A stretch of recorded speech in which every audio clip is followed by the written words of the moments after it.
abakunganya omubisi gwenjuki. Sebo tusanyise kula mu studio za WBS. Nazo kubeera wano. Yes sebo. Tugenda kutandikirawo kiki kye mutegekedde eggwanga.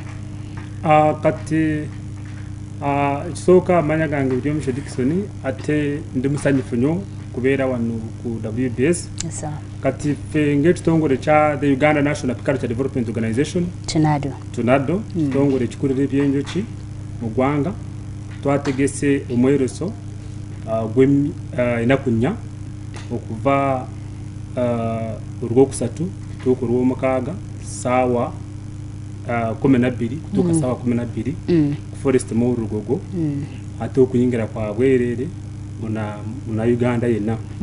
So mu mwereso ogwo harimu abantu bangi kati bwe tuwogera ku kintu ky'enjoki abantu barowooza twogera ku mubisi gwokka naye kati omwereso ogwo twagala kulaga obukugu ki obutulina kubanga mujja kusanga abantu kuva mu ggwanga lyonna abalina omubisi gw'enjoki abalina kiyite beeswax ekyo kiva mu njoki bw'oba olaba ebizigo ebirungi babikora mu beeswax bw'oba olaba capsules bazikora mu beeswax capsules zino zatumira ng'eddagala. Yes. Bw'oba olaba esabuni soap bagikora mu beeswax shoe polish bagikora mu beeswax kati ebyo byonna bijja kubeerawo nga tetunaba kutuuka mu biva mu mubisi gwa njuki capsule ebizigo sabuni n'ebirala ebiseera ebisinga abantu batya enjuki zino zennyini kuba ne bw'olabeemu bwe bayakulumye mukama bw'aba takwagala oyinza okufa obuvumu mu bujjawa okulunda enjuki era mukikola mutya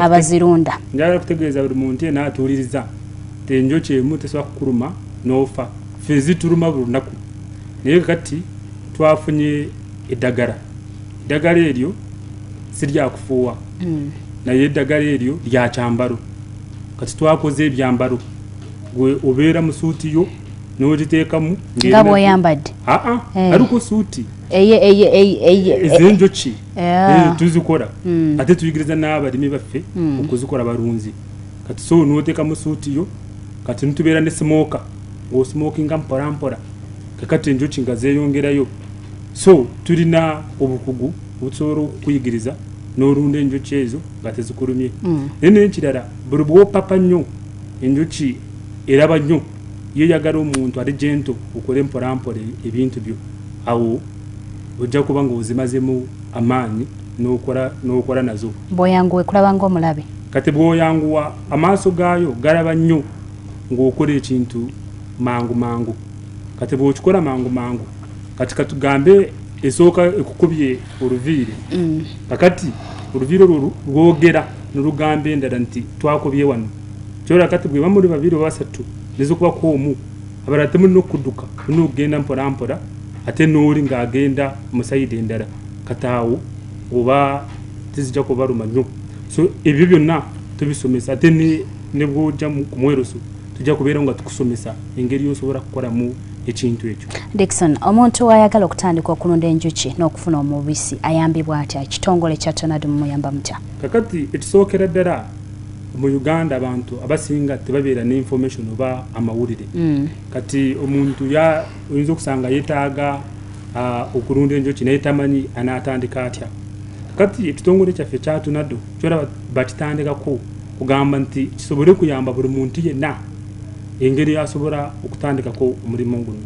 Ekisooka tulina obutabo obusomesa ekyokubiri tutraininga bwe muba mwekoze mu gurupu nemutukubira ku simu yaffe oba nemujja mu ofiisi zaffe tugenda netuba traininga nemukuguka nemulaba engeri musobola okulundamu enjoki zino. Dickson, omuntu agenda okulunda enkoko ojja kwesanga nti ayinza okugenda mu Ugachik, ayinza okugenda wonna ewasoboka oba n'afuna amagi ne bagaalula oba n'aleeta obukoko nga bw'alunaku lumu agenda okulunda enjuki atandikirawa? Kakati era atandika na njuki mmeka?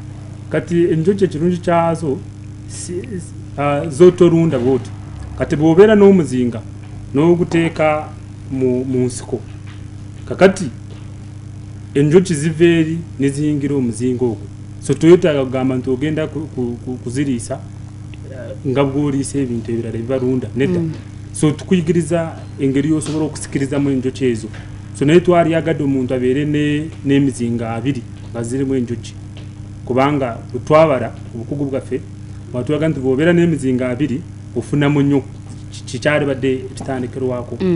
Kati bwe mba njagala okutandika okulunda enjuki nga bwe ndi wano Nakibole ne neegomba okutandika bizinesi y'okulunda enjuki ogwo omuzinga ngujjawa kakati era neetaagisa bugazi bwa kifo ki okutandika okulunda enjuki? Webale nnyo kakati emizinga eyo tugenze nga tutendeka abantu b'enjawulo buli Uganda yonna.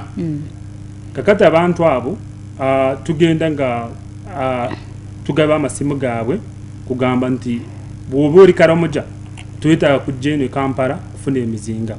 Naye ekyokubiri ekyogeddeko ekyokugamba nti twetaaga ettaka oba lyenkana ki.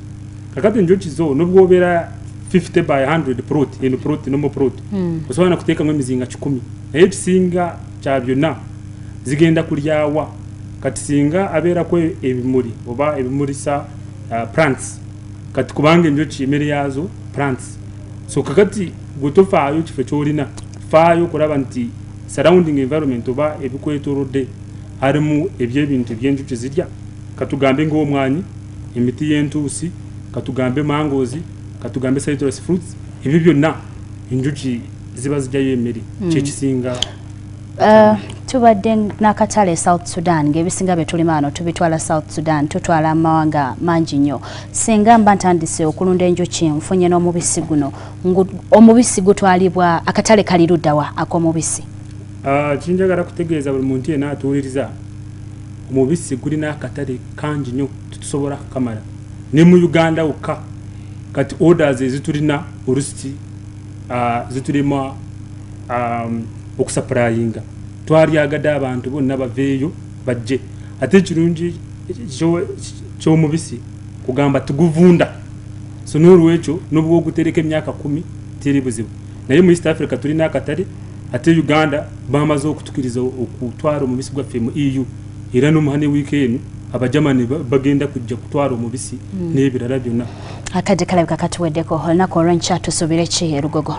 Kakati olunaku lw'enkya ekisookera ddala tujja kubaaniriza okujja mujja kusanga emisomo ya bwereere twagala nnyo abavubuka n'abakazi okujja kulaba engeri basobola okwetandikirako emirimu eno.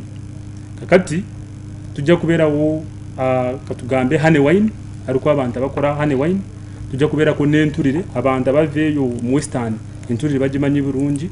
Kakati tujja kubeerako n'ebizigo tujja kubeerako n'ebintu bingi nga byonna biva mu bintu by'enjuki. Tuyanzege oyo abadde omukulu Dickson Biramaisho yakulira ekitongole ekitaba abalunzi b'enjuki era abakuŋŋaanya b'omubisi mu ggwanga. Tugenda kubanga tumulamu kati minnya oluvannyuma nkomawo n'ebyemizannyo.